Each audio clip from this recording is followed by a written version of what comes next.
So yan guys, nagluto tayo ng togi dito. Ayan, yung sprouted munggo. Bala pinakrunchy-crunchy ko muna guys yung baboys. Then saka ko siya ginisa sa sibuyas, bawang. Saka ko ginisa yung itong mga carrots, bagyo beans, saka itong togi. Lagyan ko lang siya guys ng toyo, paminta na powder, tapos magic sarap.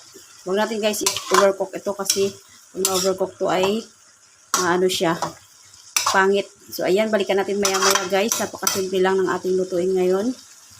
Yan, maggulay-gulay muna tayo. Balikan natin maya-maya guys kapag goods na ito. Yan guys, tingnan natin kung luto na to. Yan, mabilis lang ito maluto. Yan, halo-haloin lang natin. Pwede kayo magdagdag dito guys ng oyster sauce or beef cubes. Ganon, pwede naman. So sa akin, sakto lang yun kasi meron na siyang toyo. So ayan, goods na to. Yan o. Yan ang ating karning baboy na tinosted. Yan guys, yung ating mga karne o.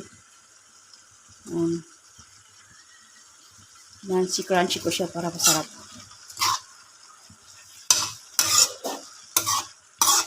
Yan, goods na to guys. Tinakman natin kung sarap.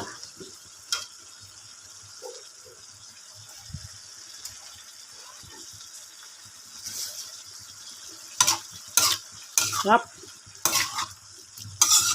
Pwede nyo rin dagdagan to guys ng ano, sutanghon or pansit, bihon. Masarap din.